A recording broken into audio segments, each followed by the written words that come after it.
dan dengan agama kita. Mudah-mudahan Allah Subhanahu wa taala berkenan memberikan saya dan kita semua berupa tambahan ilmu dan pencerahan yang akan kita bawa untuk menghadap Allah Subhanahu wa taala. Tema yang akan kita angkat kali ini, teman-teman, yaitu membenahi akidah dan menjaga ukhuwah. Membenahi akidah dan menjaga ukhuwah.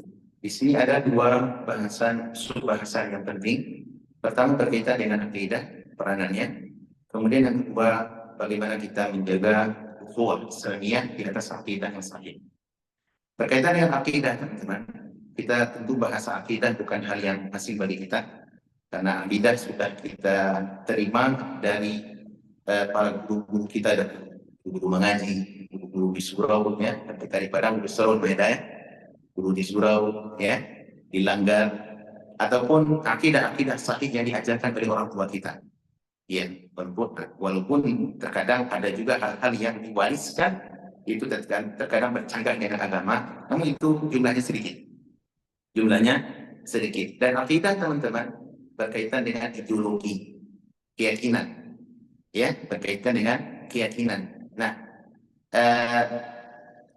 peranan akidah di dalam Islam ini sangat penting. Kenapa? Karena ideologi Islam yang sahih dan bersumberkan dari wahyu itu menjadi berbeda dengan seluruh ideologi yang ada di dunia.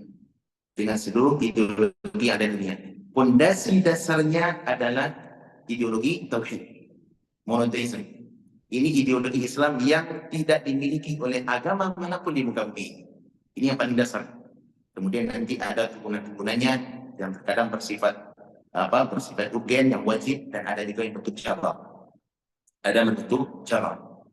Nah, apakah perlu kita mengadakan perbaikan membenahi akidah? Iya, benar, penting. Kenapa? Karena akidah itu dengan berjalannya waktu selalu ada saja hal-hal yang menggerogoti atau yang membuat dia tidak murni lagi sebagaimana yang diajarkan oleh baginda Nabi Sallallahu Alaihi Wasallam. Mungkin apa tidak, Pak? Sangat mungkin. Kalau kita melihat akidah Islamiyah terkhusus di zaman Nabi Sallallahu Alaihi Wasallam, itu akidah murni, akidah masih pure, belum ada kontaminasi dengan dengan aroma-aroma syubhat, apalagi penyimpangan itu belum ada, pure. Makanya generasi yang terbaik yang pernah ada di muka bumi ini adalah generasi yang hidup bersama Nabi. Kenapa? Mereka beragama dengan akidah selamat. Walaupun tidak tertutup para sahabat juga melakukan kesalahan-kesalahan ringan. Ya, walaupun ada kesalahan-kesalahan, bahkan terjadi maksiat di kalangan para sahabat ada, tidak dibungkiri. Tetapi kalau dalam masalah akidah, ketika Nabi SAW diutus hingga beliau wafat, akidah para sahabat adalah akidah yang pure, yang masih original. Ya, yang masih original, tidak ada terkontaminasi dengan apa-apa. Kenapa? Karena mereka mengambil sumber akidah langsung dari mata air yang jernih, langsung dari sumber, dari hulunya, bukan dari aliran-aliran, dari giliran-giliran sungai, tidak, tapi dari sumbernya, ya, dari Nabi Sallallahu Alaihi Wasallam. Ya, maka terjaga akidah mereka, akidah mereka. Oleh karenanya dalam Al-Quran banyak sekali Allah Subhanahu wa taala memerintahkan kita untuk mengambil sumber akidah dari hulunya. Dari apa? Dari hulunya. Seperti firman Allah dalam surat Al-Imran, wa'tasimu bihablillahi jami'an wa la tafarraqu. Hendaklah kalian berpegang teguh, ya, dengan tali agama Allah. Dan jangan kalian bercerai-berai, jangan kalian mengikuti aliran-aliran yang banyak, aliran-aliran supaya yang begitu banyak, canggah dan ragamnya. Apa maksud hablullah di sini, teman-teman? Maksud hablullah kata para ulama tafsir, yakni Al-Quran, yakni Al-Quran Al-Karim. Dari sanalah sumber akidah kita diambil. Ya, dari sana sumber akidah kita diambil. Siapa yang mengambil akidahnya dari Al-Quran, ya, maka insya Allah akidahnya selamat. Nah, generasi yang terbaik mengambil akidah adalah para sahabat. Dan dalam Al-Quran, Allah juga memberikan isyarat yang sangat banyak. Kalau ingin memastikan akidah kalian selamat, ambillah dari generasi terbaik, yaitu para sahabat Nabi SAW. Apa dasarnya? Apa argumentasi dalam Al-Quran yang memerintahkan kita untuk mengambil akidah kita dari generasi para sahabat? Ada yang tahu dalilnya? Dalilnya adalah firman Allah Subhanahu wa taala di dalam banyak ayat. Di antaranya dalam surat Al-Baqarah. Allah berfirman, "Fa'in amantu bimithli ma amantum bihi faqad ihtadaw." Jika kalian mengambil keyakinan, ideologi, beriman sebagaimana imannya para sahabat, maka kata Allah apa? Apa kata Allah? Garansinya adalah faqad ihtadaw. Pasti kalian berada di atas jalan yang benar. Di atas jalan yang benar. Ini dalil memerintahkan agar kita mengambil agama, keyakinan kita dari keyakinan para sahabat. Baik. Dan perlu diketahui teman-teman bahwasanya ahlul Islam, ya, ahlul Islam terus ahlus sunnah itu jumlahnya selalu sedikit dari masa ke masa. Dari zaman dahulu sampai zaman kita sekarang, jumlah ahlul haq itu sedikit. Apa dasarnya? Dasarnya adalah seperti firman Allah ketika menceritakan Nabi Nuh alaihissalam, dibandingkan orang yang beriman dengan yang tidak beriman kepada Nabi Nuh, mana yang lebih banyak? Banyak yang tidak beriman. Allah berfirman dalam surat Hud, "Wa ma amana ma'ahu illa qalil." Tidak ada yang beriman menapaki jejak agama yang dibawa oleh Nabi Nuh alaihissalam illa qalil, kecuali sedikit. Berarti apa, Mak? Mana yang lebih banyak, yang karam atau yang selamat? Yang karam lebih banyak. Ya, orang-orang kafir lebih banyak. Itu di zaman Nabi Nuh alaihissalam. Dan terus demikian sampai di masa Nabi Muhammad SAW. Ahlul haq, ahlul Islam itu sedikit, Pak.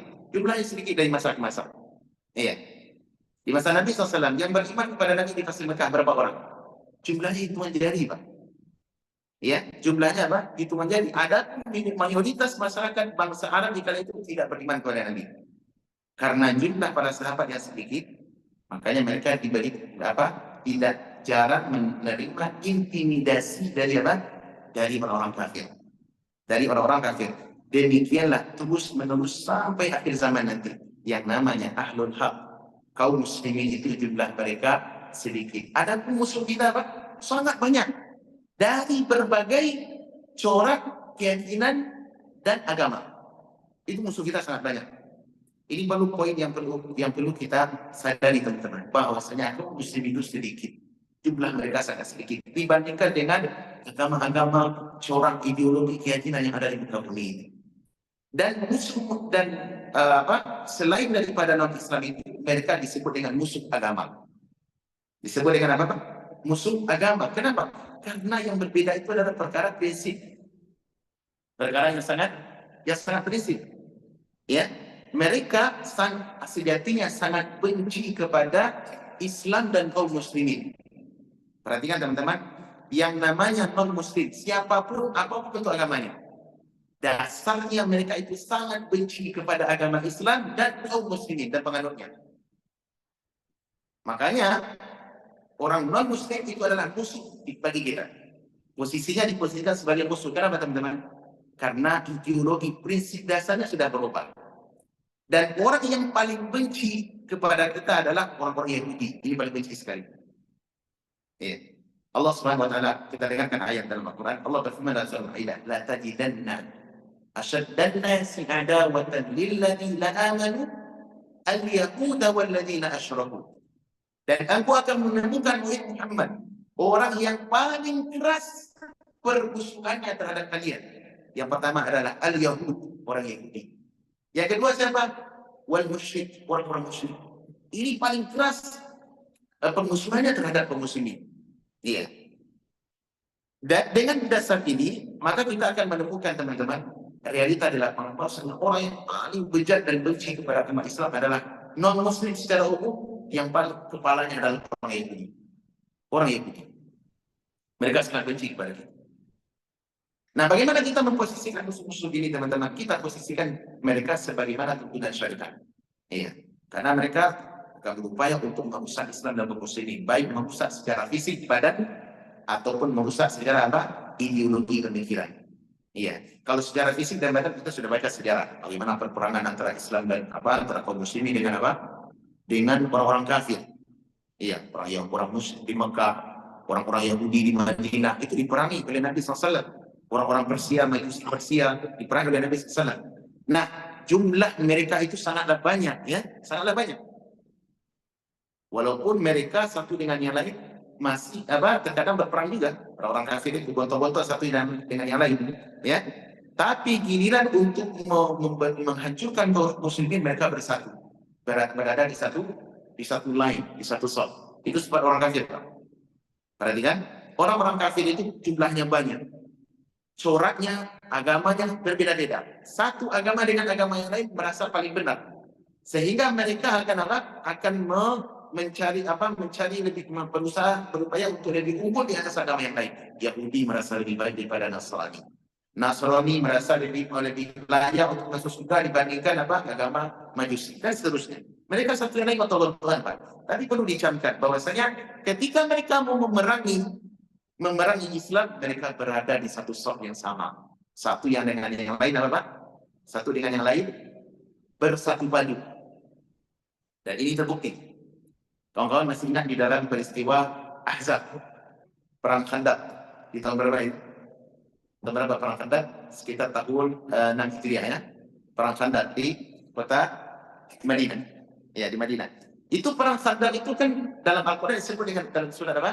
Surat Al-Ahzab. Apa arti Al-Ahzab?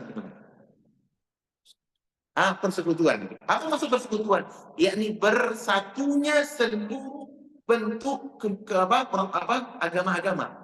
Mulai dari musyrik Mekah dan itu gangsternya. Ya, komandonya itu. Ya, yang dikomandoi oleh Abu Sufyan. Ya, walaupun belakang dia masih Islam. Dia mengomandokan itu memutuskan perperangan dengan dengan kaum muslimin menyerang kota Madinah dengan cara menggait seluruh kabilah-kabilah Arab Badui pedalaman itu kan banyak tuh. Mereka ajak untuk bersatu. Ayo kita bersatu padu. Ngapain? Serang Muhammad dan kaum muslimin yang ada di kota Madinah. Madinah itu kecil tuh. Setelah itu mereka juga mengirim surat informasi bahwa mereka akan menyerang Madinah kepada orang Yahudi dari Bani Qainuqa dan Bani Nadir. Dikirim surat, ngapain? Kita akan menyerang Madinah. Padahal Nabi SAW dengan orang Yahudi itu mereka memiliki kesepakatan, Pak. Apa itu? Piagam Madinah namanya. Di mana poin-poin atau isinya adalah wajib kita menjaga negara Madinah, kota Madinah, dari serangan musuh ketika musuh menyerang kita. Apapun tidak ada alasan, wajib kita menyerang Madinah. Memang kita berbeda ideologi, tapi untuk masalah nasionalisme kita bersama. Namun apa yang terjadi, teman-teman? Yahudi justru menggunting dalam lipatan. Ketika ada kesempatan, ini orang musyrik Makkah sedang menyerang Madinah, apa yang mereka lakukan? Mereka lupa berkhianat terhadap kesepakatan dengan Nabi SAW dan kaum muslimin. Kemudian mereka membelot bersatu dengan dengan pasukan musyrik Makkah yang bersiap menyerang Madinah. Ini sakit dah hati kaum muslimin, teman. Sakit sekali. Nabi SAW dengan sebab itulah nanti sejarahnya setelah Ahzab selesai, Nabi segera diperintahkan oleh Allah melalui malaikat Jibril untuk menyerang Bani Quraidah. Iya, menyerang Bani Quraidah. Itu kan ada sahabat diperintahkan olehnya salat. Hendaklah kalian tidak salat kecuali telah sampai di Bani Quraidah. Apa tujuannya? Memerangi orang Yahudi dari Bani Quraidah. Mereka berbelok. Demikianlah gambarnya, teman-teman. Orang musyrik, orang kafir itu, apapun bentuk warna alma mater dan ideologi pemikiran mereka, giliran untuk memerangi kaum muslimin mereka berada di satu soft, mereka berada di satu lain. Maka jangan ambil hati dengan orang kafir. Nyatakan mereka musuh. Kenapa? Allah yang nyatakan musuh mereka dalam Al-Quran. Iya, dalam urusan agama kita tidak bisa bekerja sama dengan mereka. Ya, tidak bisa bekerja sama dengan mereka urusan agama. Tapi kalau urusan dunia lain hal. Dalam urusan muamalah kita diberikan berkorban. Urusan agama tidak boleh. Makanya teman-teman, sangat kita tercengang sebahagian sikap saudara kita kaum muslimin. Mereka begitu elok dan berbaik hati terhadap orang-orang kafir, bahkan sampai menyentuh wilayah ranah agama. ya, wilayah agama dengan dasar atau dengan dalih apa istilahnya, toleransi. Terima kasih Pak. Toleransi, dengan dalih toleransi. Ini adalah bentuk kecerobohan kita sebagai kaum muslimin. Tidak ada yang namanya Pak. Dan ini perlu kita ketahui. Sebenarnya ini berkaitan dengan masalah akidah. Di sini butuh peranan kita membenahi akidah. Kenapa teman-teman? Karena dalam Islam kita diajarkan dengan konsep al-wala dan bara namanya. Apa itu wala dan bara? Loyalitas dan sikap berlepas diri. Kemana wala kita berikan? Loyalitas kita berikan hanya kepada orang yang beriman kepada Allah, mencintai Allah dan mencintai Rasulnya. Itu wala kita berikan, loyalitas. Si sayang, saling menghormati, saling menghargai, mencintai, bahkan saling tolong menolong. Atau perlu nyawa kita taruhkan untuk membela hak saudara kita selama muslim. Itu wala namanya. Dan ada prinsip yang kedua, bara. Apa itu bara? Yakni sikap berlepas diri kepada orang-orang kafir dalam urusan agama. Tak boleh ada cinta di sana, Pak. Kalau ada kita mendatangkan cinta kita kepada orang kafir, di sini berarti ada yang salah dengan akidah kita. Ada salah dengan akidah kita. Apalagi kemarin kan baru-baru nih sedang viral di mana-mana di media sosial. Datangnya Om Paus Franciscus kemana? Ke negara Muslim terbesar lah, katakanlah gitu ya, di negara dunia internasional, ke negara Muslim terbesar Indonesia. Ya. Dan mereka datang dengan misi perdamaian. Pernyataan demikian, perdamaian. Sejatinya mereka tidak membawa perdamaian. Justru mereka mengajarkan apa? Prinsip kebebasan. Iya, prinsip kebebasan yang diajarkan. Seakan-akan orang Indonesia itu, Muslim Indonesia secara khusus, nggak tahu dengan yang namanya apa? Toleransi. Itu yang mereka ingin ajarkan. Ayo Muslim Indonesia bertoleransi. Dengan apa? Sambutlah kau. Yang menyambut justru orang Muslim. Orang Muslim sampai membiarkan mereka masuk masjid termulia di Indonesia, masjid terbesar di negara kita. Kalau kayak di sini kayak Masjid Muhammad Abdul Wahab, ya, masjid negara. Itu masjid bersejarah di negara kita.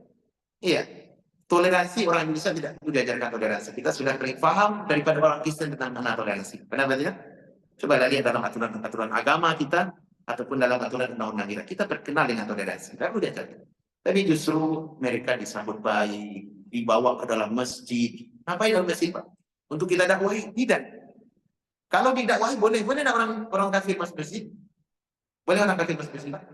Yahudi, Nasrani, Kristen, Ortodok, ya, atau orang Hindu, Buddha masuk masjid, boleh apa tidak? Boleh dengan syarat. Apa syaratnya? Satu, ada hajat kebutuhan dalam masjid. Pentingan orang kafir masuk masjid, perbaikan bangunan, ya, ada maintenance yang penting untuk masuk masjid, ada hajat kebutuhan, di mana dia yang harus mengerjakan, boleh. Satu. Yang kedua, masuk masjid tujuannya untuk didakwahi, belajar Islam, itu boleh. Walaupun dia tak masuk Islam, boleh apa tidak? Boleh. Tapi bagaimana dengan orang Muslim non-Muslim masuk masjid, membaca Injil dalam masjid, boleh atau tidak? Boleh atau tidak? Gak boleh. Akidah mana yang Anda pakai? Ajaran mana yang Anda tiru? Sampai membiarkan orang-orang non-Muslim masuk masjid, walaupun dia sebagai pimpinan tertinggi, apalah namanya, masuk masjid. Gak boleh, Pak. Sejatinya kita sedang menggadaikan akidah. Dan ini teman-teman salah satu fakta bukti butuhnya kita terhadap pembenahan apa? Pembenahan akidah. Banyak sekali hal-hal yang berkaitan dengan akidah kita yang perlu kita perbaiki. Iya, yang perlu kita perbaiki. Maka dari itu teman-teman, kelas ini kita angkat tujuannya adalah untuk mengingatkan saya dan kita semua agar ada perhatian, ya, bagi kita masing-masing dan seluruh kaum muslimin untuk memperhatikan persoalan akidah. Kenapa? Akidah yang bersih ini jaminan keselamatan dunia dan akhirat. Tapi kalau akidah kita bermasalah, teman-teman, terutama masalah-masalah pokok, maka ini bisa mengancam keselamatan kita, terutama di akhirat. Iya. Karena yang selamat menghadap Allah SWT adalah orang memiliki hati yang akidahnya selamat. Allah berfirman, "Yauma la yanfa'u malun wala banun." Hari di mana tidak bermanfaat harta dan anak, illa man atallaha biqalbin salim, kecuali orang yang menghadap Allah membawa apa? Hati yang selamat, akidah yang salim, akidah yang lurus. Iya, akidah yang lurus. Nah, di antara bentuk kerusakan-kerusakan akidah di tubuh umat Islam itu sangat banyak. Sangat banyak. Kenapa? Karena kerusakan akidah itu terus dibawa oleh oleh musuh-musuh Islam, dirusak oleh musuh-musuh Islam, dan disusupkan oleh orang-orang yang dalam tanda kutip berbaju Muslim, tetapi justru ideologi doktrin yang dibawa adalah doktrin yang dari luar Islam. Iya. Contoh teman-teman, sederhana saja. Ini sangat banyak ya. Contohnya seperti akidah Mu'tazilah. Mu'tazilah di zaman dahulu, bahasa zaman sekarang disebut dengan liberal, kaum liberal. Di mana salah satu prinsip keyakinan mereka adalah mereka mengadopsi keyakinan wahdatul adyan namanya. Apa itu? Keseragaman agama. Seluruh agama-agama yang ada di dunia itu dipandang berada di posisi yang sama. Apa keyakinannya? Apa keyakinannya? Semua agama we all the same. All religion same. Ya, same the way. Kita di satu jalan yang sama. Ya, apa namanya? Satu goal, satu tujuan, walaupun jalan berbeda-beda. Maka dari itu keyakinan dan kesimpulan mereka adalah umat Islam tidak boleh merasa paling benar. Orang Yahudi dan Nasrani, sungguh agama-agama yang ada, mereka juga punya tujuan yang sama seperti kita. Kita ingin masuk surga, mereka ingin masuk surga. Kayaknya mereka masuk surga. Iya. Cuma jalan aja yang berbeda-beda. Cara mengaplikasikan tujuan itu yang berbeda-beda. Ini salah satu keyakinan Mu'tazilah. Bahasa keadaan sekarang disebut dengan agama oleh kaum liberal. Iya, orang-orang pluralisme. Ini adalah bentuk kerusakan akidah yang berbahaya, Pak. Apakah kita setuju dengan mereka atau tidak? Semua agama sama. Setuju atau tidak? Kenapa tidak setuju? Kan tujuan mereka baik. Tujuan mereka baik. Mereka juga berakhlak baik. Orang-orang non-Muslim itu akhlaknya ada juga yang baik-baik. Banyak baik, suka memberi, bangun ini, bantuan sosial, gitu. Bantuan para janda, banyak mereka bantu itu. Ada juga. Nah, bagaimana kita membantah mereka? Bagaimana kita membantah mereka? Bantai kapan teman-teman? Allah Subhanahu wa Ta'ala sudah menyatakan dalam Al-Quran bahwasanya orang non-Muslim itu semuanya adalah dalam neraka jahanam. Mustahil mereka akan masuk ke dalam surga. Banyak sekali ayat berbicara tentang itu. Salah satu ayat yang ma'ruf kita dengar, akan anak-anak SD, anak kecil kita udah hafal. Surat Al-Baqarah. Allah berfirman, "Innal ladzina kafaru", sesungguhnya orang-orang kafir. Kafir secara umum nih. Kemudian Allah mendetailkan di antara sifat golongan mereka, min ahlul kitab, dari golongan ahlul kitab. Siapa ahlul kitab maksudnya? Yahudi dan Nasrani. Wal musyrikina, dan seluruh orang musyrik. Musyrik masuk di sana itu paganisme. Apa itu bentuk agamanya? Dari musyrik Jahiliyah, Yahudi, agama Hindu, agama Buddha itu agama musyrik namanya. Agama paganisme yang berasal dari insting budaya. Itu masuk dalam ayat ini. Apa kata Allah? Fi nari jahannam. Ini sudah terus ini hukum, tidak ada lagi aturan main terbuat. Mereka semuanya berada di dalam neraka jahanam. Khalidina fiha. Mereka kekal di dalam neraka itu, eternal. Tak ada keluar dari situ. Kemudian kata Allah, ulaika hum syarrul bariyah. Dan mereka itulah seluruh makhluk melata, makhluk yang ada di muka bumi. Ayat ini mau kita apakan, Pak? Tidak usah kita melihat tafsir. Kalau dia tafsir maka lebih terang bagi kita. Dari dan ayat secara dasar kita dengar apa yang kita pahami. Orang dan muslim itu semuanya pasti dalam neraka jahanam. Apakah mungkin kita akan menyatakan semua agama sama? Mungkin tidak. Tidak mungkin, Pak. Kalau semua agama sama, ngapain kita sebagai hidup sebagai muslim? Ya, kan ada sebagai orang Nasrani aja, yang ibadahnya cuma 2 kali sepekan atau sekali sepekan. Ya kan? Hidup Islam ini banyak haramnya. Ya nak? Tidak boleh kita ini, tidak boleh itu. Banyak yang haram. Walaupun lebih banyak yang halal, tapi yang haram-haram itu, yang nikmat-nikmat itu di sebagian agama itu boleh, Pak. Agama Islam tidak boleh. Ngapain kita sebagai muslim? Ya kan? Oleh karenanya agama, keyakinan pluralisme, kemudian liberal juga, ini adalah kerusakan distorsi akidah yang sangat berbahaya dan menggolongi umat hari ini. Bagaimana anak-anak muda kita yang mereka serba enjoy lah. Janganlah terlalu terlalu keras sekali beragama. Itu kan apa namanya, radikal gitu. Radikal, boleh sholat di masjid 5 waktu, kemudian menyatakan hanya Islam aja yang benar, yang lain nggak boleh. Dan yang menjadi mirisnya teman-teman, justru para apa namanya, orang-orang yang membawa misi ini adalah orang yang berpakaian sebagai Muslim. Ya, kalau di Indonesia contohnya siapa? Banyak sekali tokoh-tokohnya yang sudah mati dan sekarang juga masih hidup. Ada yang masih hidup. Seperti Bung Ulil Asrar Abdallah, alumni Libya, Jakarta. Itu kan hebat sekali, itu bahasa Arab, dia pakar bahasa Arab, ya. Lisannya fasih dan berbicara. Gitu. Tapi misi yang dibawa adalah misi apa? Misi pluralisme, kesetaraan agama. Ini bentuk pembenahan akidah yang harus kita ingatkan kepada kaum muslimin. Tak boleh kita, apalagi sebagai dalam apa tokoh Muslim, sebagai imam besar gitu, membawa mengusung faham-faham seperti ini. Ini adalah faham yang berbahaya. Maka kita memohon kepada Allah Subhanahu Wa Taala, mudah-mudahan Allah jaga lakukan kita. Allah jaga kita dan jaga saudara kita kaum muslimin dari doktrin-doktrin pemahaman yang berbahaya, yang merusak akidah kita. Ya, dan mudah-mudahan Allah beri hidayah kepada tokoh-tokoh yang kita masih meyakini mereka sebagai muslim. Walaupun lisan mereka sudah sering berkilah kepada apa? Untuk mengangkat apa namanya? Mengangkat faham-faham yang merusak apa? Merusak akidah umat ini. Baik. Ini salah satu contoh teman-teman. Masih banyak contoh yang lain. Pembenahan akidah itu harus terus kita lakukan. Iya, kenapa? Karena upaya perusakan akidah baik itu dari eksternal ataupun dari internal kita ini terus berjalan dari waktu ke waktu. Apalagi kita sekarang berada di zaman medsos, ya, yang semua orang bisa berbicara, ya, berani berbicara. Ya. Kamu video kemana bisa? Padahal isinya adalah apa? Kerusakan. Ya. Kemudian juga teman-teman, apa namanya, kerusakan akidah yang terus dibawa oleh musuh-musuh agama seperti akidah Syiah. Orang-orang Syiah itu teman-teman, bagi orang yang tidak memiliki data yang cukup, mereka masih menyangka seakan-akan mereka itu adalah Muslim. Orang Syiah. Nonton Syiah? Syiah apa namanya? Imamiyah. Syiah yang 12 itu. Yakini adanya 12 imam yang maksum.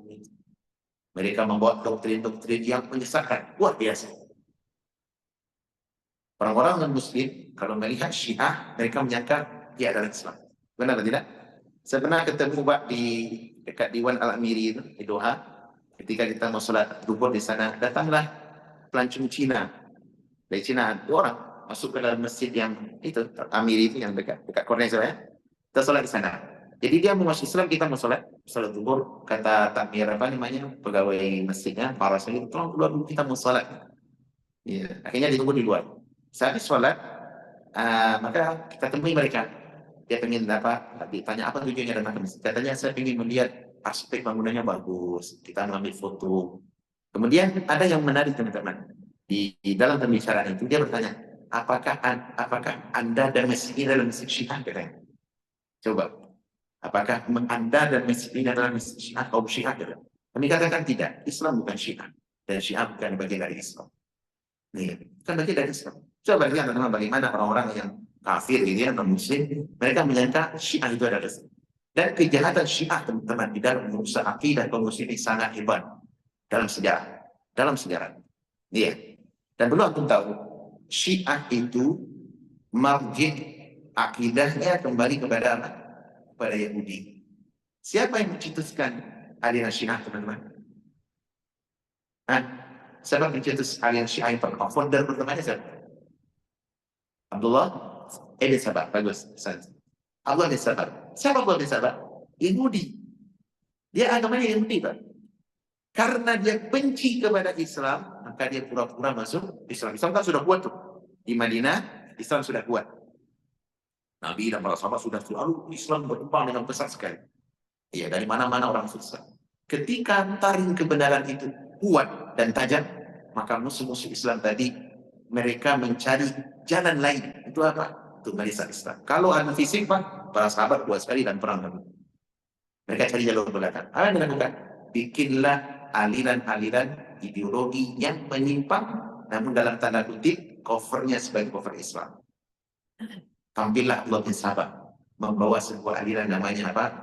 Pendukung pencinta Ali bin Abi Thalib dan Ahlul Bait. Ini judulnya, Pak. Ali bin Abi Thalib, siapa yang cerita? Cerita tak? Cerita Ali bin Abi Thalib, menantu Nabi. Sahabat terbaik setelah Nabi, sahabat keempat yang terbaik setelah Nabi. Sepakati oleh para ulama. Namun, dia justru tampil ke depan, apa? Kita adalah kaum pembela Ali bin Abi Thalib. Terlebih ketika telah terjadi pertikaian antara Ali dengan Muawiyah, Ali dengan dengan Ibunda Aisyah radhiyallahu anha. Ini kan sedang hangat nih kaum muslimin. Ayo kita berada di pihak Ali dengan apa? Dengan menyatakan Syiatul Ali. Syiah itu, Pak, secara bahasa artinya adalah penolong. Orang yang berpihak itu Syiah secara bahasa.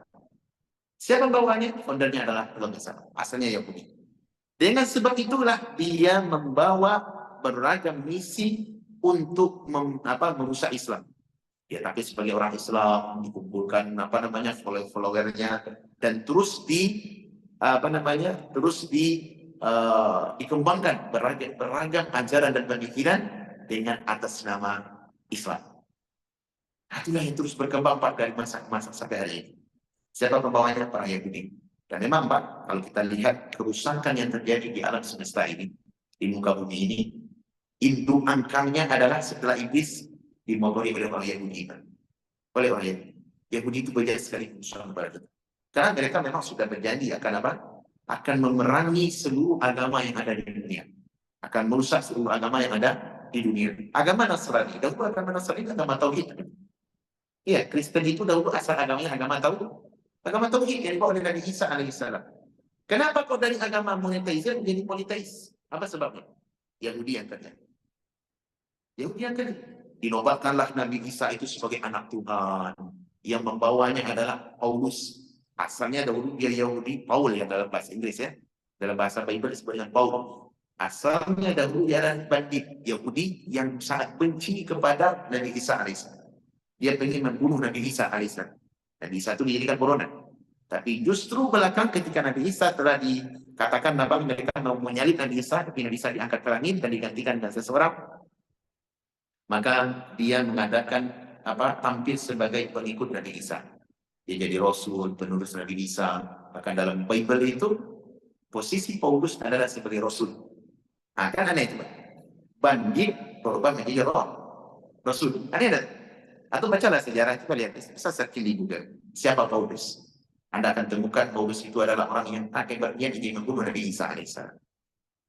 Ya, makanya mereka melakukan distorsi terhadap Bible, terhadap Nabi Isa, kitab Injil yang dibawa oleh Nabi Isa, dan banyaklah keyakinan dosa dalam Bible. Di antaranya adalah politeisme. Mereka mengadopsi keyakinan Trinitas. Keyakinan apa? Trinitas. Dan siapa perusahaannya? Orang Yahudi. Nah, Nasrani rusak dengan sebab Yahudi, Islam pun demikian. Islam pun demikian. Dan hingga hari ini, teman-teman, pengaruh Syiah di dalam merusak akidah kaum muslimin sangat hebat, luar biasa. Ya, luar biasa. Akidah Syiah. Ya, dan Syiah, teman-teman, sebagai para ulama, dari sisi keyakinan para ulama sepakat. Akidah Syiah adalah akidah kufur. Sepakat para ulama. Adapun orangnya itu lain hal ya. Orangnya itu lain hal. Karena orang Syiah itu yang masuk Syiah itu kan sebagai mereka awam. Sebagai mereka adalah awam. Kalau awam itu lain hal, itu musuhnya dengan Allah SWT. Kita tidak bisa memvonis Syiah fulan, Syiah A, Syiah B, kafir, tidak bisa kita. Tetapi dari sisi akidah Syiah itu, para ulama sepakat kafir. Kenapa tidak? Mereka menuhankan Ali. Mereka kalau meminta dalam doa-doa mereka kepada Fatimah Az-Zahra, kepada Ahlul Bait, mereka, ya Fatimah, wahai Ali, tolong kami, tolong kami. Syiriklah tetap. Syirik. Iya. Dan peranan mereka dalam merusak kaum muslimin sangat rendah. Kemudian juga di antara aliran Syiah itu, teman-teman, yang berbahaya nanti berubah menjadi apa? Berubah menjadi keyakinan yang diadopsi oleh sebahagian kaum tarikat sufi. Ini, Pak, keyakinan tarikat sufi yang ada di tengah kaum muslimin, kata para ulama, hampir 11-12 dengan keyakinan yang diadopsi oleh Syiah. Kenapa tidak? Orang-orang sufi bersama. Sufi, saya bukan bicara sufi yang di abad 1 ke 2 yang kalau abad 1 ke 2 sufi itu adalah ulama Ahlussunnah seperti Imam Hasan Al-Basri, Malik bin Dinar. Itu ulama Ahlussunnah. Mereka sufi dalam arti memang benar-benar zuhud, mencintai akhirat, kehidupan mereka sederhana, tapi akidah mereka tidak sahih. Dahulu tuh Belakangan di abad keempat dan seterusnya, ketika ketika berkuasa kerajaan Fatimiyah yang ada di Mesir, di mana mereka adalah Fatimah agama aliran Syiah, maka digemborkanlah mereka berusaha Islam dengan atas nama Zuhud ala Kasufian, ala Sufi. Tampillah tokoh-tokoh yang sangat banyak yang mereka berbadan berpakaian sederhana, pakaian yang mungkin terkadang agak sedikit kumal gitu ya, rajin ke masjid, goyang-goyang di masjid, menari-nari di masjid gitu. Itu timbulnya abad keempat, teman-teman. Nah, sufi ekstrim seperti ini yang kita maksud. Siapa yang mengadopsi? Juga Syiah. Oleh karena kita temukan akidah-akidah mendasar dari sufi ekstrim itu lebih kurang 11-12 dengan akidah Syiah. Contohnya apa? Kalau orang Syiah meyakini bahwasanya mereka memiliki 12 imam yang maksum. Imam-imam mereka, ulama-ulama mereka itu mereka yakini orang yang maksum. Apa arti maksum, Pak? Apa arti maksum? Terbebas dari kesalahan. Kalau terbebas dari kesalahan, siapa memiliki sifat ini dalam Islam? Hanya Nabi Muhammad SAW. Sahabat maksum, kan? Ada sahabat bukan maksum, kan? Jatuh sahabat pada kesalahan. Walaupun kesalahan ini. Konsekuensi maksum adalah bisa menerima wahyu langsung daripada Allah. Dan bahkan orang Syiah meyakini imam mereka lebih hebat daripada Nabi SAW. Kenapa, Pak? Imam mereka menerima wahyu langsung dari Allah. Adapun Nabi melalui perantara malaikat Jibril. Mana yang lebih hebat? Mana yang lebih hebat? Hebat imam Syiah. Coba. Nah, orang Sufi juga sama, Pak. Keyakinan Sufi yang dibawa oleh foundernya adalah seperti Al-Hillaj. Kemudian juga siapa itu? Ibnu Arabi, itu keyakinan mereka sama. Salah satu ungkapan yang ma'ruf mereka ucapkan adalah mereka meyakini Nabi dan Rasul itu lebih rendah derajatnya daripada wali, daripada syekh mereka, wali mereka. Ya, mereka mengatakan, Ibnu Arabi kan pernah berucap begini, maqamun Nabi fi barzakhin fawqa Rasul dunan wali. Posisi Nabi dibandingkan dengan Rasul di alam barzakh, itu Nabi lebih tinggi derajatnya sedikit dibandingkan Rasul. Terbalik ya, kalau misalkan Rasul lebih tinggi daripada Nabi. Namun posisi dibandingkan dengan wali, Nabi ini jauh, posisi Nabi dan Rasul jauh di bawah wali. Artinya apa? Wali itu tingkatannya lebih tinggi. Ini keyakinan siapa, Pak? Keyakinan tarikat sufi yang dibawa foundernya oleh Ibnu Arabi. Sampai mereka memberi umpama seperti ini. Nabi dan Rasul dibandingkan wali mereka. Itu seakan-akan orang yang berada di tepi laut. Kalau Rasul mainnya di pinggir laut, belum bisa masuk ke tepi laut. Kalau Nabi masuk sedikit, tapi masih di tepi pinggiran airnya. Kalau wali, ini sudah masuk ke dasar laut, Pak. Sudah tinggi lah tingkatannya. Maka mereka nanti memiliki keyakinan keyakinan tingkatan-tingkatan, ada tingkatan syariat, ma'rifat, hakikat, ma'rifat. Itu berasal dari sini gitu. Nah, keyakinan seperti ini tidak ada dasarnya di dalam Islam. Ada dasarnya dalam Islam. Justru keyakinan yang rusak.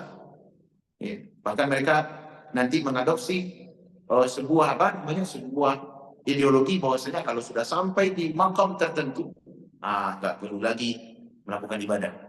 Kalaupun melakukan maksiat dosa besar, itu mata syariat, bukan mata hakikat. Sampai mereka menafsirkan ayat juga. Apa dasar mereka? Dasar mereka Al-Quran mana?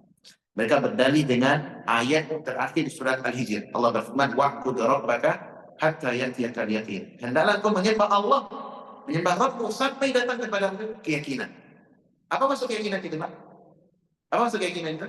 Yakin. Kalau sudah yakin Allah adalah Tuhan kita, sudah tidak perlu kita lagi ibadah. Apa dasarnya? Ayat. Coba mereka memahami ayat dengan akal mereka sendiri. Padahal maksud yakin di situ apa? Al-maut, kematian. Dan ini adalah sepakat seluruh para ulama tafsir.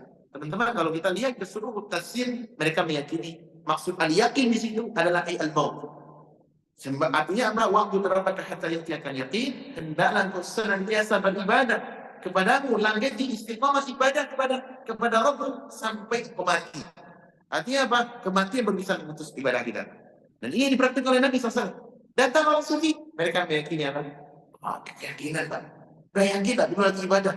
Mereka ada wali-wali mereka, syekh-syekh mereka, guru-guru mereka. Sholat, benar itu.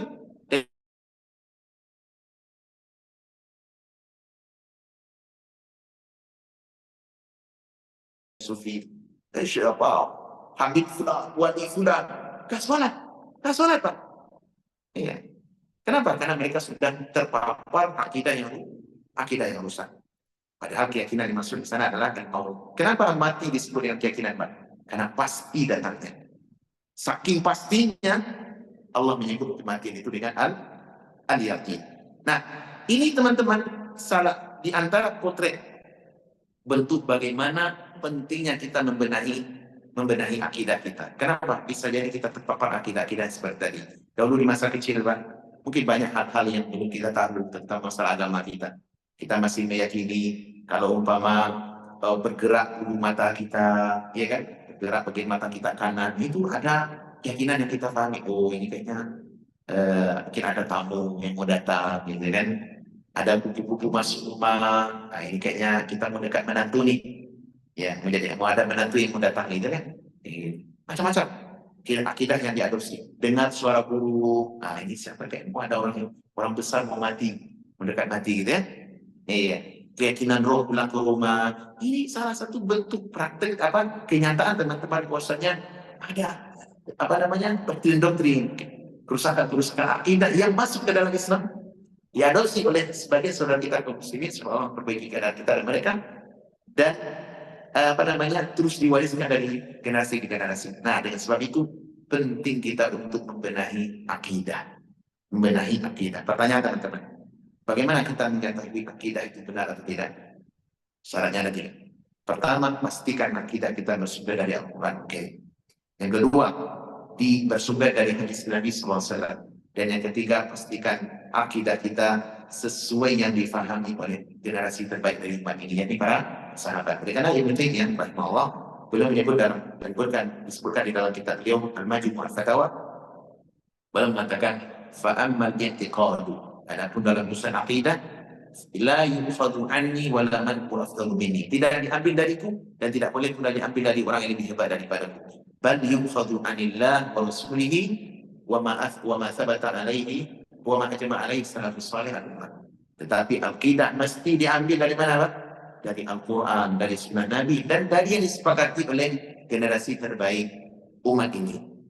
Ada nggak sumber akidah yang keempat, Pak? Ada nggak boleh kita menjadi sumber akidah yang keempat? Nggak ada, Pak. Sumber akidah tiga saja. Jadi disebut dalam istilah para ulama dengan masdar talaqqi. Sumber pengambilan akidah hanya tiga saja, tidak ada yang keempat. Siapa yang menambah yang keempat, pastikan akidah yang rusak, jatuh kepada penyimpangan, kesesatan, dan beragam coraknya. Iya, apa contoh yang keempat? Ada orang mengambilkan sumber akidahnya dari Dari mimpi. Ada gitu? Ada kan? Ada. Atau orang sufi atau sebagian pengikut muhibbin lah bahasa sekarang ya. Sekarang kalau lagi ikut Indonesia antara muhibbin dengan kaum pembela wali songo, tulen wali songo. Itu kan ribut di negara kita. Jadi kayaknya negara kita tuh dijadikan sebagai apa?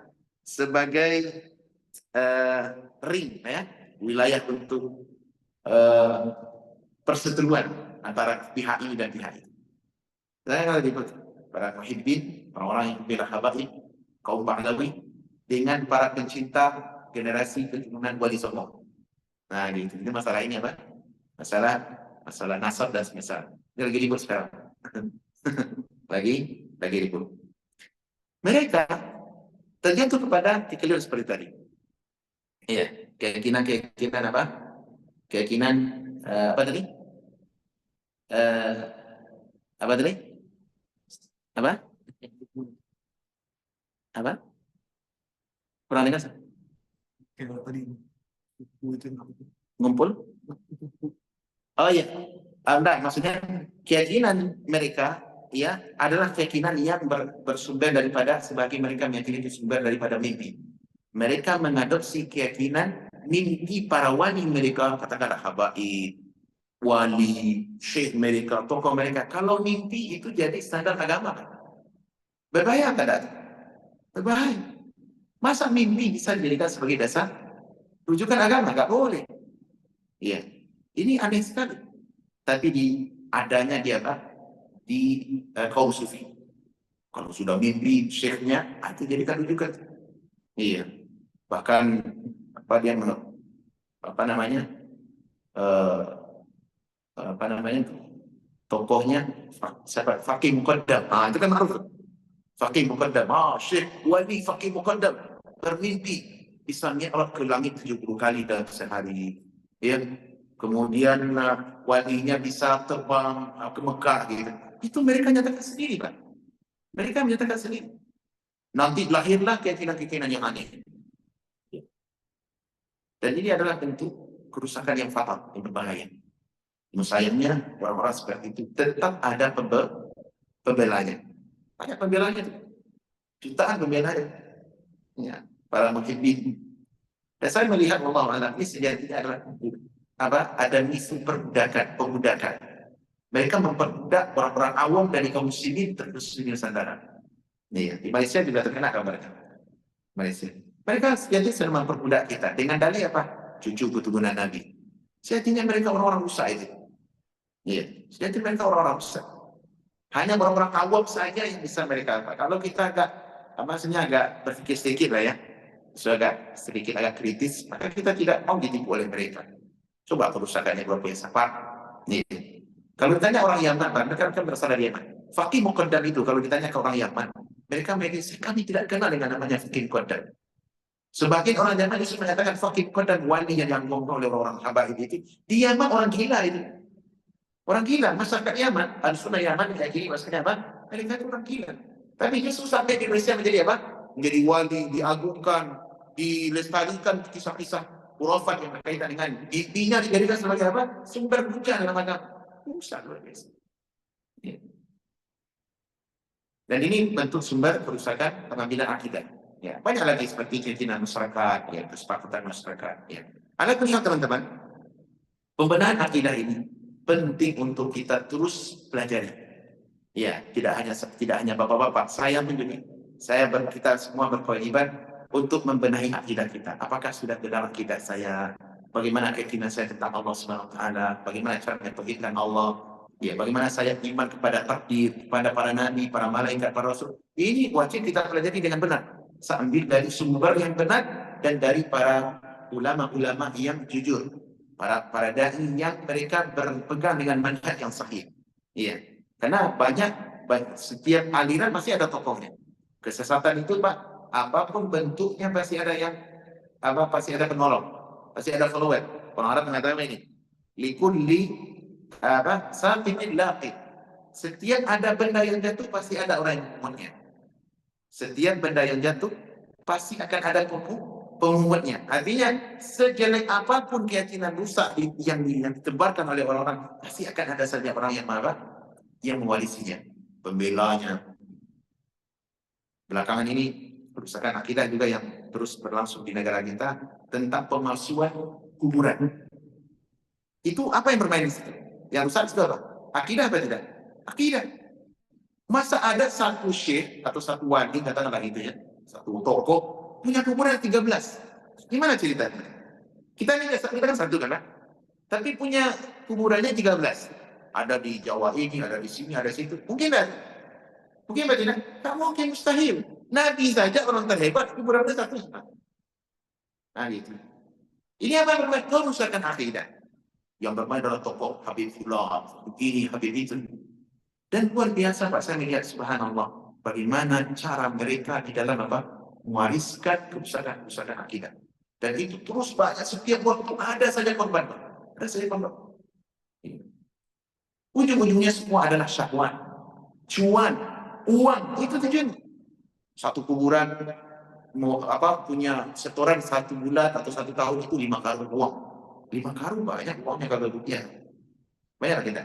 Satu karung itu rata-rata uang biru sama uang merah. Misalnya saya dapat ya, biru merah ya. Uang 50.000 berapa itu? 50 sampai 100 itu satu karung banyak, bisa miliaran gitu. Benar betul. Itu 5 karung sekali store, satu kali sebulan, sekali sekian tahun.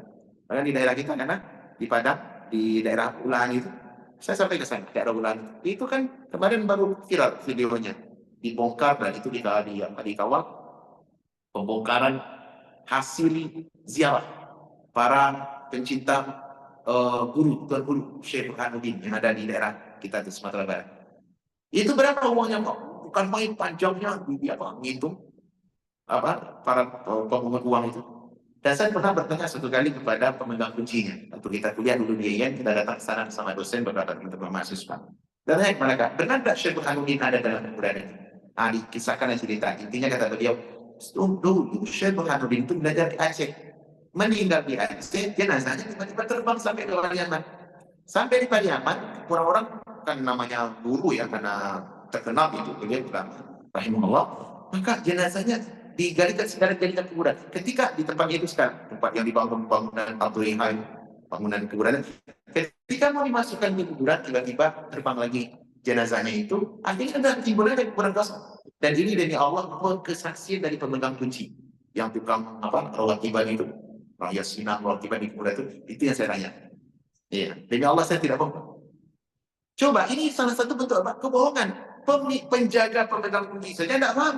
Tidak yakin bahwasanya di situ ada mayat Syekh Burhanuddin. Andaikan nih kalau benar lah, boleh kita temui seperti itu ya. Orang menjaga kuncinya tidak yakin. Tidak yakin. Bagaimana dia mau mau meyakinkan orang lain? Tapi anak kuliah tujuannya adalah uang dan cuan. Akhirnya mereka tetap meyakinkan orang lain. Oh, ini adalah guru kita, adalah kita kunjungi.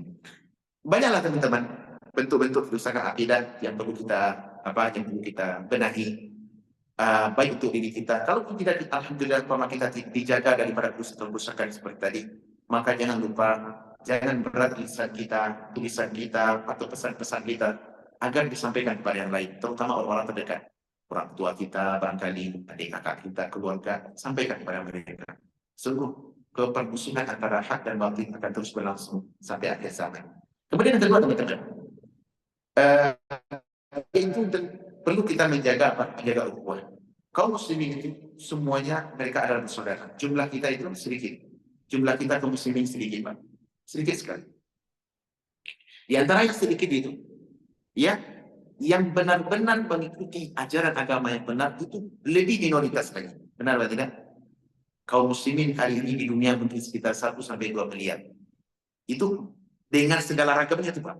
Ada muslim namanya ya, nama lain, muslim Syiah, muslim liberal, ya Islam liberal, muslim Ahmadiyah, itu ada kita benar-benar itu.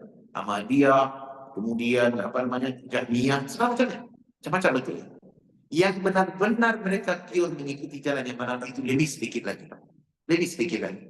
Oleh karenanya Allah Subhanahu wa taala memberikan pesan kepada kita, setelah kita membenahi akidah, maka ada kewajiban kita yang kedua, Pak.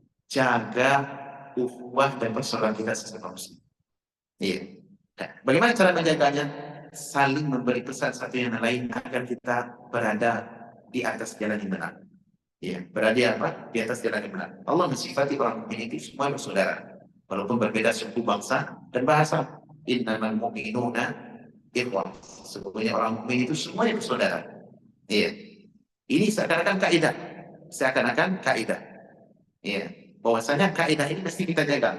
Kalau kita lihat banyak ayat-ayat dan hadis nanti yang mendukung kaidah ini. Bahwasanya kaidah ini harus kita jaga bersama-sama. Tidak boleh saling merendahkan satu yang lain sesama muslim.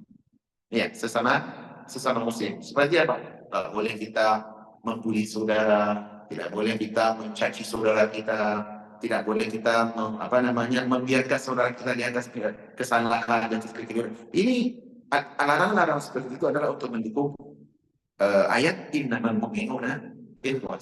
Semua orang mukmin itu adalah bersaudara. Iya, kita tidak diatur teman-teman dengan perbedaan mazhab, tidak.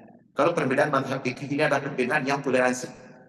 Perbedaan apa? Yang lapang toleransi. Tidak boleh satu yang lain mengklaim saya lebih benar daripada si fulan. Kalau dalam masalah mazhab fikih. Iya, dalam masalah madhab fikih ini kita lapang. Tetapi yang tidak boleh kita bertoleransi itu adalah dalam masalah pokok-pokok agama. Itu tidak boleh toleransi. Satu meyakini Allah di atas langit, satu meyakini Allah dari mana-mana. Boleh tidak toleransi dalam itu? Tak boleh. Tak boleh toleransi. Toleransi dalam oh ya, saya meyakini Allah dari langit. Bapak meyakini ada Tuhan di mana-mana. Allah dari mana-mana. Istilah itu benar juga, teman. Tak ada toleransi seperti itu. Ini perkara pokok, prinsip. Iya. Kalau masalah yang fikih itu lapang. Masalah kunut dan kunut itu masalah lapang itu kan. Bapak meyakini kunut itu sunnah. Saya meyakini kunut itu tidak ada. Saya tidak boleh merendahkan Bapak. Bapak tidak boleh pula menyalahkan saya. Lapang kita dalam saya. Paham tidak? Iya. Yang satu lagi, Bapak baca Bismillah jahar. Saya membaca sin. Bapak tidak boleh saya salahkan dan Bapak pun tidak boleh menghina saya. Karena ini masalah lapang, bukan masalah prinsip. Nah gitu. Nah, bagaimana kita menjaga ukhuwah? Hendaklah kita saling berkasih sayang, menjaga kehormatan saudara kita, dan saling bahu-membahu dalam apa? Dalam kebenaran. Iya, kita ajak, mengingatkan saudara kita, mari kita bersatu di atas jalan Allah. Karena yang namanya persatuan, teman-teman, dinamakan persatuan adalah persatuan yang di atas kebenaran, bukan persatuan di atas kesepakatan, tidak. Ada orang mungkin sepakat, udah kita sepakat dengan faham ini, kita sepakat dengan ajaran itu. Padahal itu bertentangan. Tidak ada sumbernya dalam agama. Bukan itu yang disebut dengan persatuan. Yang namanya persatuan adalah apa? Bersatu di atas kebenaran. Baik. Barangkali inilah yang bisa kita sampaikan dalam kuliah malam ini. Mudah-mudahan memberikan pencerahan sebagai mukadimah kuliah pengantar. InsyaAllah kita akan lanjutkan di hari kelas berikutnya tentang silsilah bagaimana mengenal akidah yang sahih. Kemudian kita akan mencoba mempelajari nanti insyaAllah bentuk aliran-aliran yang ada di dalam Islam di hari-hari berikutnya. Allah Ta'ala alam. Kalau masih ada waktu kami persilakan di kawan barangkali ada tambahan atau tanya jawab. Masih ada 5 menit lagi Pak. Silakan, barangkali ada tambahan atau ada pertanyaan, silakan. Ada kecenderungan orang Indonesia itu menganggap bahwa kaum Syiah di Iran itu sebagai apa namanya kiblat juga. Apa yang menyebabkan hal itu?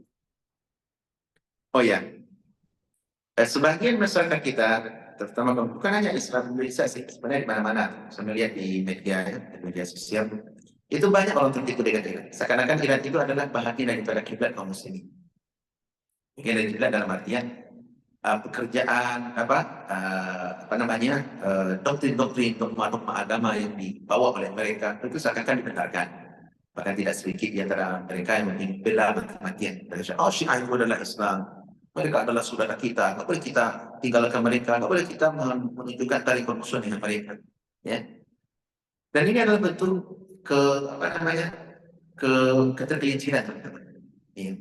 Salah satu faktornya itu tidak lain adalah mereka tampil sebagai muslim. Itu salah satu faktor yang terjadi. Seperti kita orang awam yang tidak tahu tentang sejarah Syiah, ya. Bagaimana mereka menancapkan pondasi kebencian di dalam permusuhan terhadap muslimin. Andaikan mereka baca sejarah bagaimana Islam bantai menghancurkan Baghdad itu maksudnya Tatar ke Baghdad sebabnya apa? Syiah gitu. Iya, Syiah gitu. Tatar masuk bisa menghancurkan Baghdad, kota Baghdad di kala itu. Ya, membunuh jutaan kaum muslimin, jutaan. Saya sebutkan dalam buku saya Mata Iran Jernih. Bagaimana jutaan kata Al-Hafidh Ibnu Katsir Ahlus Sunnah dibantai oleh oleh kaum Syiah. Bangsa Tatar bekerja sama dengan Syiah. Itu mereka. Ini salah satu faktor karena cover mereka adalah cover sebagai Islam. Ya, belum lagi hancurnya dengan negara-negara Islam hari ini dunia Islam. Itu sebabnya Syiah. Syiah sebabnya. Lebanon dulu agama Sunni, negara Sunni. Sekarang saya membahas. Hizbullah. Syiah ada. Syiah. Rafidhan. Kalau mereka tampil, oh kami adalah pembela keluarga Nabi, pencinta Ahlul Bait, kan klaim saja. Tapi bagaimana realitanya? Mereka pakai Ahlus Sunnah. Pada apa banyak Ahlus Sunnah yang mentajik di Barat? Yaman dulu, ketika dipimpin oleh Abdul Saleh. Abdul Saleh Sunni, teman-teman. Walaupun beliau mungkin ada kekurangan dari segi kepimpinan, tapi beliau Sunni. Iya, yang bersetegang dengan masih kabilahnya itu dari kabilah Ahmar itu. Ya, Ahlus Sunnah. Tapi karena politik akhirnya yang dari kabilah Ahmad saudaranya tadi Ali Ahmad gitu, dia untuk menumpangkan Abdullah Saleh mengadakan konfrontasi demo, dimintalah bantuan Houthi ke Syiah yang ada di Yaman. Yang mereka masih populasi kecil dulu, Pak. Syiah ada dianggap di Yaman dulu. Di masa Ali Abdullah Saleh, Syiah tidak dianggap. Mereka komunitas kecil. Ketika mau diadakan demonstrasi, maka mereka Al-Ahmar tadi untuk memberontak kepada saudaranya Ali Abdullah Saleh yang masih satu kabilah, diambil rekrut daripada kaum Syiah Houthi. Akhirnya terjadilah gencang-genjot. Kemudian Ali Abdullah Saleh kemudian beliau berupaya pula untuk mencari kaum Syiah. Ya, dia untuk mengalahkan saudaranya tadi diambil pula, direkrut pula orang Syiah, dibayar. Akhirnya apa? Kita gontok-gontok berdua, Syiah jadi tepuk tangan. Apa yang terjadi? Dikuasailah Houthi menjadi apa? Memiliki kekuasaan besar di Yaman. Sampai ini. Jadi besar mereka, Pak, support daripada Iran. Dan ini bukan dusta, antum baca sejarah. Ya. Belum lagi lihat kepada Iran. Coba lihat masalah Syahriza Pahlavi dulu, Sunni itu, Pak. Ribuan banyaknya masjid Sunni yang ada di Iran dahulu di masa Riza Pahlavi. Ketika Khomeini naik, yang dari agama Syiah itu, Khomeini tampil sebagai Muslim, sebagai revolusioner, membawa revolusi gitu. Apa yang dilakukan? Dihancur, dibunuh jutaan ahli sunnah. Dan itu ketika masih hidup kemarin, ulama-ulama yang provokator lah gitu ya. Jutaan ahli sunnah di pantai di Suriah, di Iran, kemudian masjid-masjid harus diruntuhkan, dibangunlah masjid-masjid Syiah. Maka ada beberapa dosen yang kesaksian mereka ketika berkunjung ke Al-Qum di Iran, kita mengatakan tidak ada satu pun masjid al-sunnah di Iran. Ada, Pak. Yang ada adalah masjid Syiah. Suriah, atau lihat Suriah, bagaimana? Belum, masih hangat di telinga kita. 2011 kemarin, berikutnya. Yang naik sebab Basar-Asad. Itu karena Syiah, teman-teman. Kenapa? Karena mereka berkuasa. Dan ingat, teman-teman, Syiah kalau berkuasa di mana saja, pasti mereka akan menggunakan kekuasaan untuk membunuh saya dan kita semua. Dan itu fakta. Kalau ada orang yang tidak melek dari yang ini, berarti akalnya tidak berjalan dengan baik. Mereka bermain dengan kekuasaan Syiah. Dan prinsip mereka di dalam menipu kaum muslimin adalah akidah taqiyah. Apa itu akidah taqiyah? Kurang tak baik. Oh, ini kita bersaudara, Pak. Perbedaan kita perbedaan yang sifatnya cabang, tidak perlu prinsip. Di Indonesia kan banyak kaum Syiah. Ya, mereka memberikan scholarship, beasiswa yang besar kepada mahasiswa-mahasiswa Indonesia, sekarang gratis, mudah-mudahan nanti memberikan makan. Mahnya apa? Makan Ali bin Abi Thalib, Mat Fatimah, Az-Zahra, misalnya. Ini sebab pertama. Sebab kedua, teman-teman, Syiah itu sekarang apalagi di dunia perpolitikan ya, mereka tampil seakan-akan pahlawan kesiangan. Ngapain, Pak? Bela Al-Quds. Membela apa? Palestina. Ini kan menarik hati ini, Pak. Apalagi sekarang orang sudah zaman gadget. Dunia sudah berada di tangan. Besar, kecil, orang berilmu, awam, sama aja. Mereka akan melihat apa? Di media sosial. Tidak sedikit dari saudara kita yang terlibat dengan Syiah. Padahal mereka tampil di media sebagai pembela terhadap Al-Quds. Itu hanyalah dongeng semata. Gaya aja mereka tampil. Demi Allah, atau lihat, cari di media sosial apakah betul ada enggak tentara Iran yang benar-benar masuk ke Al-Quds untuk membantai Israel. Ada nggak? Tunjukkan kepada saya satu saja. Yang ada itu hanyalah mulut besar yang ada di media. Tidak ada, Pak. Tidak ada satupun. Kenapa? Karena mereka meyakini Al-Quds itu mau dibela. Mereka tidak meyakini adanya Al-Quds. Al-Quds itu Masjid Al-Aqsa. Tidak ada Masjid Al-Aqsa dalam akidah mereka di bukti. Adanya Masjid Al-Aqsa itu di langit. Makanya mereka masuk sebagai pembela Ahlus Sunnah, membela Palestina itu hanya untuk meraih hati manusia, nanti kaum muslim. Itu sebab apa? Makanya ini faktor yang terbesar di abad ini, di masa kita, di zaman media sosial, mereka tampil seakan-akan pahlawan yang berjasa membela Al-Quds. Nah, ini coba lihat, Pak, perhatikan nanti di politik sekarang, mereka seakan-akan membela Al-Quds, tapi di saat yang sama mereka merendahkan negara Saudi. Oh, Saudi tidak bisa apa-apa. Kan banyak kita yang termakan fitnah. Oh, Saudi ini memang gak bencus nih. Coba Iran sekarang yang menjadi negara superpower yang satu-satunya membela Islam. Gak benar tuh, Pak. Dusta. Itu tahu Sulaiman Al-Quds, Sulaiman, siapa namanya itu? Qasim Al-Sulaiman ini. Itu kan dikatakan sebagai Syahid Al-Quds. Yang mengatakan siapa? Orang Syiah sendiri dan dibela oleh siapa? oleh salah satu pemimpin IM itu mana, Pak Muslimin. Nah, gitu. Benar dia Sulaiman Qasim Sulaimani sebagai pembela Al-Quds, pada dia membantai jutaan Ahlussunnah di Suriah. Jutaan Ahlussunnah di Suriah. Mereka masuk ke Al-Quds. Ada tak satu tentara Israel yang itu? Tidak ada, Pak. Kenapa? Karena sama, neneknya sama. Syiah itu berasal dari Yahudi, sementara Zionis mereka adalah Yahudi. Tidak mungkin. Oleh karena teman-teman, perlu kita jeli di zaman sekarang, bagi zaman media sosial. Dan memang media sosial ini banyak dikuasai oleh orang-orang Syiah itu. Luar biasa. Karena itu perlu untuk difahami bersama, dan kita memohon kepada Allah SWT mudah-mudahan untuk menjaga negeri kita dan negeri kaum muslimin dari kejahatan dan propaganda musuh-musuh agama, baik musuh yang dari luar ataupun musuh yang berasal dari dalam. Allah Ta'ala, ini kira yang bisa kita sampaikan, semoga bermanfaat untuk kita semua. Wassalamualaikum warahmatullahi wabarakatuh. Assalamualaikum warahmatullahi wabarakatuh.